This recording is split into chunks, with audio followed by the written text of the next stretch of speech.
In today's video, we are going to be showing you an extreme 4-dimensional Aladdin design.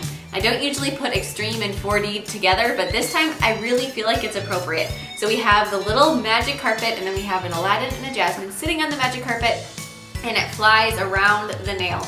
And there's like a little bit of a scene in the background with the Sultan's castle, and there's just a really pretty sky scene in the background with little bits of stars and everything. It's just so beautiful. And then the Aladdin and the Jasmine are built up extreme, where they have all of their like extremities and parts, and they're sitting up off of the magic carpet. Such a crazy, over-the-top, time-consuming, really rewarding design. So I hope you guys love it as much as I do. And don't forget to come back tomorrow to see the cute little boo that goes with this, and I will see you guys next time. Bye!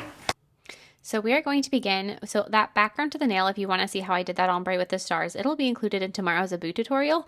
I just figured this one's so long with all the details that are put into it that we could save that for that video instead. So with a light, slightly shimmery pink, this is an almost white color, it's so pretty, we're going to be sculpting the Sultan's castle. So we've got that little bit to start with, and then with the bronze color, you can add sort of an oval right on top of that first shape, which is sort of like a, I want to say an inverted triangle, even though triangles can really be in any position. So saying it's inverted is kind of, I don't know, ridiculous. But it's a triangle where the flat side is up and then it goes down towards a point towards the tip of the nail. If this wasn't a stiletto shape, you might be able to make it a little bit less pointy on the bottom. So more of just like a tapered, tapered trapezoid. Trapezoid, is that the right word? Geometry. Anywho, so we've got our little, the little bulbous part on the top, and then you can just kind of fill in with that shimmery pink color, brush that down. And then after you have that, that's like the first middle, like main room part. Then you're going to add the little turrets to the side.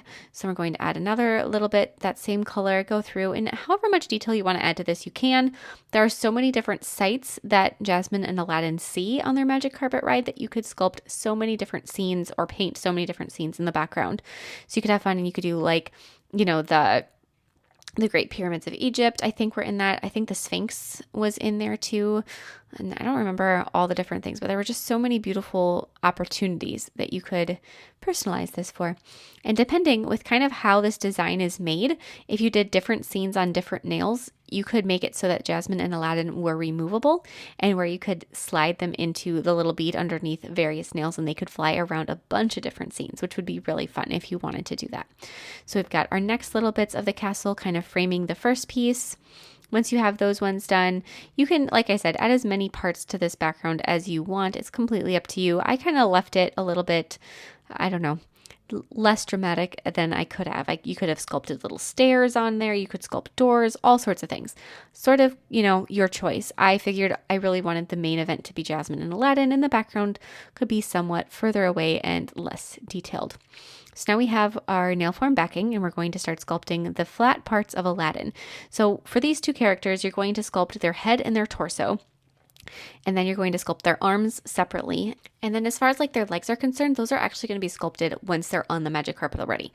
So for now on the nail form backing, really just focus on Aladdin's like head shape and the start of his torso, and then his sleeves of his shirt. So we're going to just kind of begin that.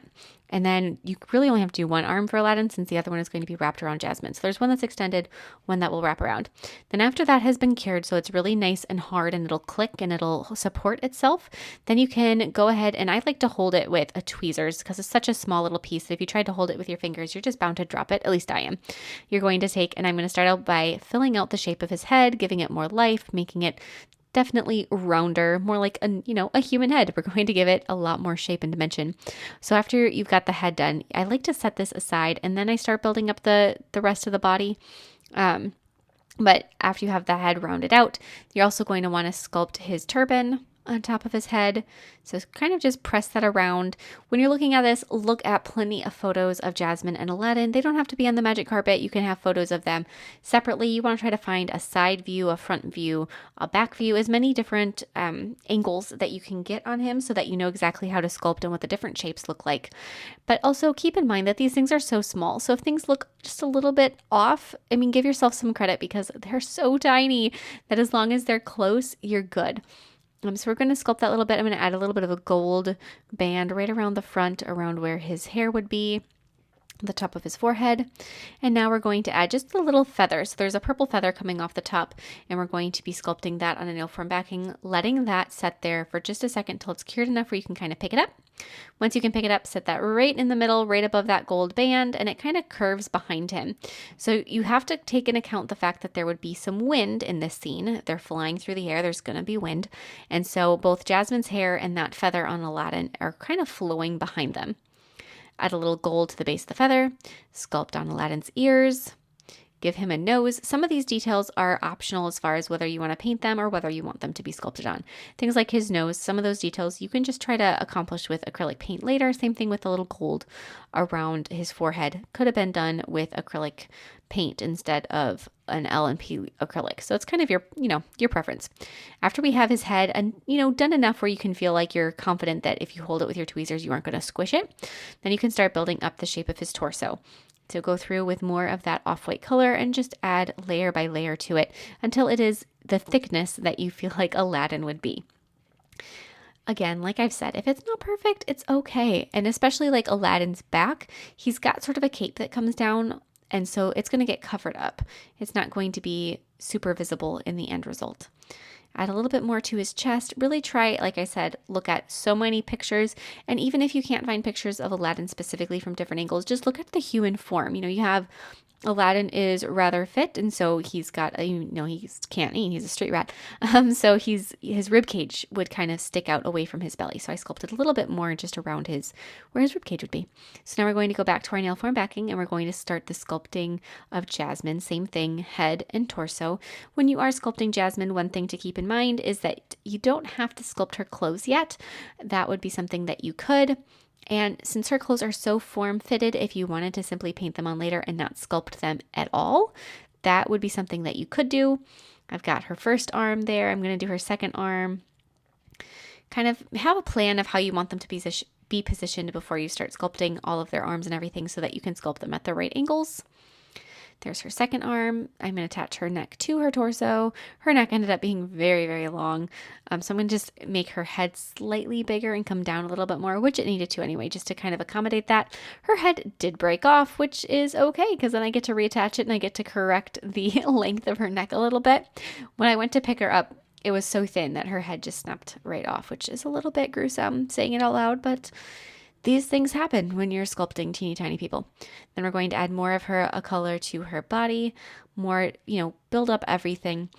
Like I said, if you wanted to just do her clothing with acrylic paint or gel paint, then you could. I did sculpt her clothes on with acrylic, but I wanted to make sure that her body was sculpted in already before that. I do that a lot with my characters if they have clothes that are really skin tight looking.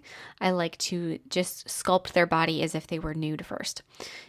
Optional, you would not have to do it that way. I just find it a little bit easier. Then we're going to, for her, I filled out like the back of her body and then I did the front of her body and then I'm doing the back, unlike Aladdin where I did his head and then I did his body. Kind of personal preference. I don't know why I did it differently for each one. It's just what happened. Now for the magic carpet, nail form backing, sculpt a rectangle, kind of pat it out. And then once it's started to set up and turn matte just a little bit, curl up the one edge of it so that it looks like it is kind of protecting Aladdin and Jasmine from that wind that I mentioned before. Just sort of hold it in place. Once that has been held in place, take some of your metallic gold acrylic, lay down a wet bead along the edges that are flat against the nail form backing, and then after just a second, you should be able to just press them in, create nice, crisp, clean edges. Depending on the acrylic system you're using, it might not work quite as smoothly as mine did. I have found over time that I really am comfortable with my acrylic system. The more you use something, the easier it is, regardless of brand. So part of it, obviously, is some brands do things like this a lot easier than others, but also the more you're comfortable with a brand, any brand, then the easier everything will be. Somebody that's used to, say, a certain specific brand of acrylic, whether it be, they've used Young Nails since they started doing acrylic, or they've used Koopa or Neo or whatever brand it is that they're using, then all of a sudden you switch and you give them something else, things are going to react a little differently. Your liquid to powder ratio is going to change. And so if you are planning to test out different brands, I see a lot of people where they'll buy a single powder from a bunch of different brands of acrylic so that they can kind of decide what they like the best. And obviously that works. You kind of get a feel for things. You can see how finely milled they are, if the pigment is well distributed, that kind of a thing. But the more you work with a product, the easier it is. And sometimes first impressions, especially with acrylic, because it is kind of you have to get to know the quirks of each product.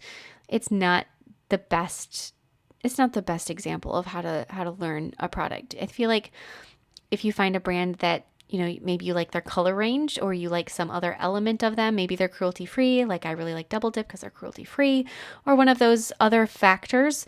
And then you go through and you're like, okay, so this is the brand I'm going to try to figure out how to use. And then you just really work with it. And all of a sudden it's the one that, it's like riding a bike. It's the one you're comfortable with. It's the one that you can really use. So we have the little tassels on all the corners of our magic carpet. I'm going to lay down Aladdin's clothing color, just a small bead, and I'm going to set up my Aladdin into that bead, holding him in place until that acrylic is set up enough where I can let go with my tweezers. After that's done, you can start sculpting in his legs. He is sitting cross-legged, crisscross applesauce for those of us that remember kindergarten, which is one of my favorite ways to sit. It's actually how I'm sitting right now, with a passed out kitten in my lap.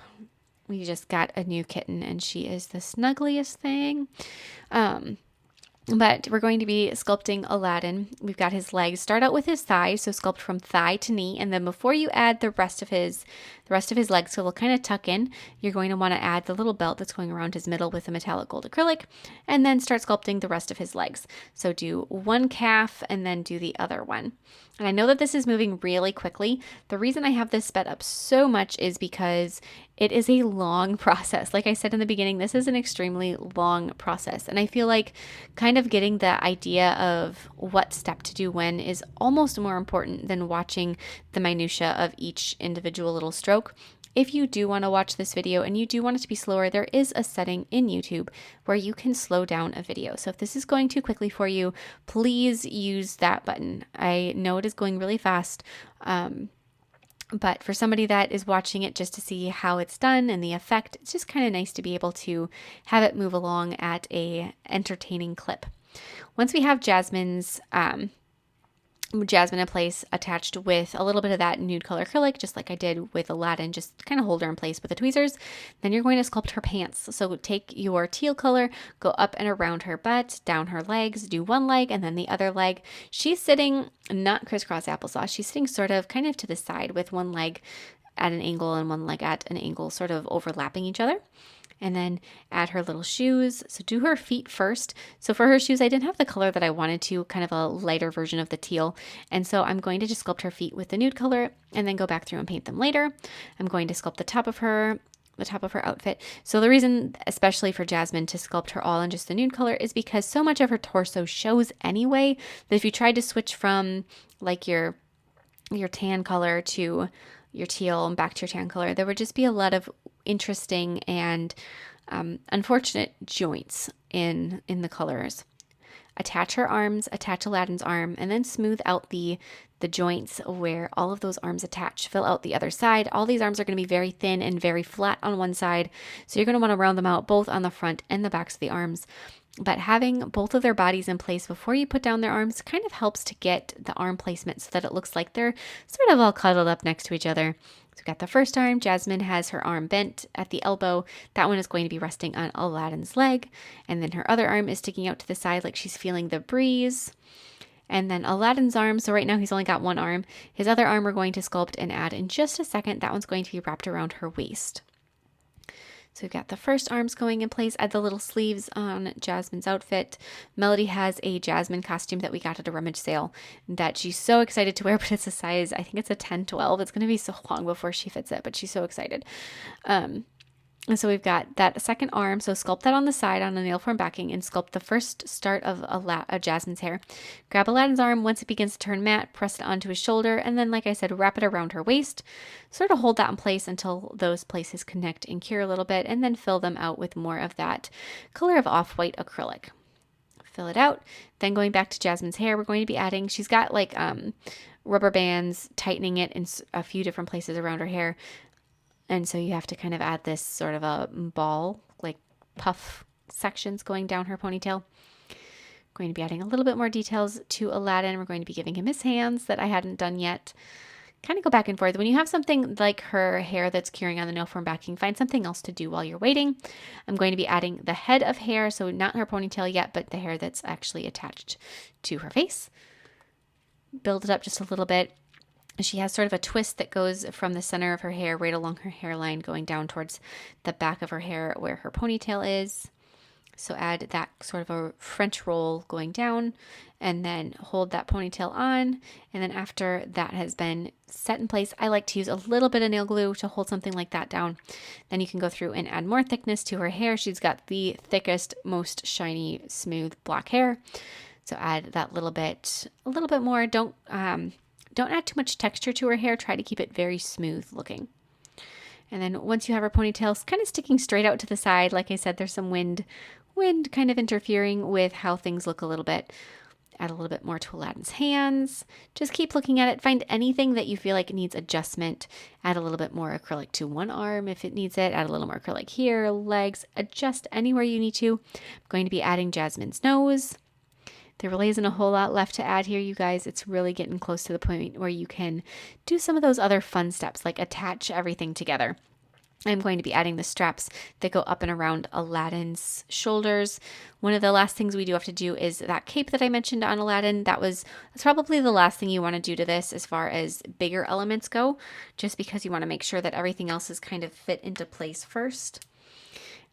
He's got one little wisp of hair coming out from the side, and then on nail form backing, lay down a bead of that cream color acrylic, pat it out. It doesn't have to be a perfect shape. It can be kind of just a rough estimate of what the shape is that you're needing.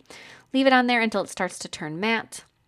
Kind of figuring out that timing is one of those things that once you are working with a system for long enough, it just becomes second nature.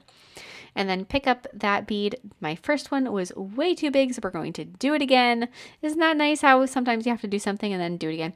This is a case where, eyeballing something, it doesn't always work. Sometimes you just have to go, whoops, and pick everything up and do it again. So this one looks like it's a lot better size. Once you're happy with it, and like I said, it starts to turn matte, slide your brush underneath it, pick it up, tuck it right underneath, right along like the base of Aladdin's neck, and just let that kind of flow around him. Make sure it looks a little bit ruffly. It shouldn't look perfectly smooth. Attach it any place where it needs to be attached. It sort of like comes up and right along above it where his ears are is where it attaches down. So give it a little bit more height on the sides, just like so. And then once you have it where that little final detail is done, we're going to take a piece of wire, bend it at a 90-degree angle, fit it under the nail so that you can kind of see how it is, and then bend it at a 90-degree angle again. So you've got like 3 sides of a square. And then where you would, instead of bending it towards the first line, you're going to bend it out and away. So you guys see how that fits? And then you're going to attach that last part that you bent to the back side and the underside of the little magic carpet. So hold that until it cures and it sets up. I used a little bit of clear acrylic. Your other choice would be nail glue, but I don't find that nail glue sticks to the very smooth wire very well. And so you end up holding it for a long time and it barely holds on anyways. Clear acrylic seems to be the better bet. But you do have to hold it a little bit until it cures enough where it's going to really hold onto that wire. But once you're done and that is nice and secure and stable, kind of look at it from all angles. If you need to add a little bit more if there's any of the wire sticking out, just to make sure that it's going to be secure. Then on the underside of the nail, unfortunately my camera decided to focus on the base of my little nail holder, you're going to attach a bar bead. So clear acrylic, this is a long bead that's just got a hole going right through the middle. Just attach that all the way to the underside. Make sure that neither of the holes on either end of the bead get plugged. Then you're going to slide your wire that is on the opposite side where Jasmine and Aladdin are through the bead and then fit a little gold bead to the back. If you wanted to make it so that Jasmine and Aladdin could go on several different nails, don't add the bead to the back of this because that will make it so that you cannot pull Jasmine and Aladdin out. It makes it so that they're attached so they can't go back through the bar bead that's in the nail. Once that is all done, you can do all of your acrylic painting details. And this is something that is do as much or as little as you want. I tried to actually keep it on the simple side compared to what I typically tend to do. I feel like there's so much painting or so much acrylic sculpted already in this that the details can be a little bit simpler with the paint just because there's already so much amazing detail happening. But you want to add things like their facial features for sure. And then any place where you just look at it and you feel like there needs to be a little bit more definition around, this is a perfect example where I just did around Aladdin's hand. I used the same color for both of their skin tones. And so it was kind of hard to tell where Aladdin's hand started and stopped and where Jasmine's midriff began. So that's a good spot to make sure that you do add some of those details. And then any place like between Aladdin's legs and between Jasmine's legs, again, same color next to same color. If your acrylic sculpting is as three-dimensional as it could be, you might really not need to add anything. I wouldn't have probably had to. I just personally like to outline things. I feel like it just brings so much dimension and so much, little bit of just detail that brings things to life. But that's an optional circumstance. Around Jasmine's hair, I don't have her headband. Like I said before, I didn't have the right color I thought for her shoes, so I'm going to use the same sort of a pale dusty blue for her headband and for her shoe. Go through on Aladdin, anything that you feel like you need to add. Like I said before, facial features are definitely a big one. Anything along those lines, a little bit of outlining around his clothing you might want to do. It's kind of, just fun to not have a specific plan in mind. Know kind of the ideas, start with one thing and then just see where it takes you. As you paint one area, you might notice another area that needs it, and don't have like a checklist in your mind. At least once you have some experience under your belt, you don't probably need to have that. I need to do this and this and this. And then you can just kind of go with the flow. So add what you feel like you need to. If you get done, you're like, you know what? I like it as it is. And you just added one little line on it and that was it. That is enough. So once you are happy with all of it, I'm just going to do a couple little outlines on Jasmine's legs. Then you might want to do some outlining and some detailing on the background of your nail. So I'm going to go through and do just a little bit of detailing on the castle. Like I said in the beginning of the video when I was sculpting it, I didn't really overdo, or at least what I consider to be overdo, the detailing on the castle. I kept it very simple, or I guess palace is a better word, the Sultan's palace. Keep it simple if you want to. You really want the focus of the design to be on Jasmine and Aladdin. This, if something is in the background, it kind of fuzzes out a little bit depending on the focus. And so if you keep it easy on the background, don't do too much, just kind of the bare minimum.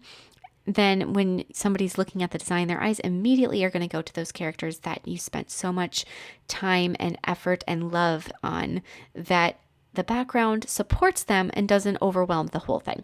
So add just a little bit. I use some burgundy to add some of the detailing. I'm going to go through and add kind of like the outline of a door, a couple little lines for stairs, and that's it. And then I'm going to apply some gel sealer over the background. It's going to make those sparkly stars really show up nicely. Some matte top coat over my characters.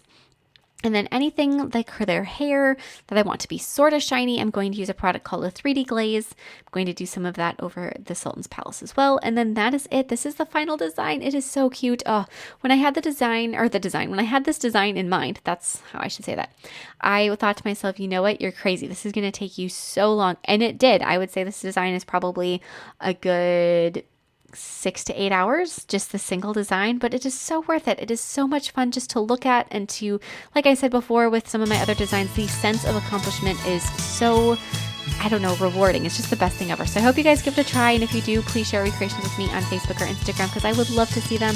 And I will see you guys next time. Bye.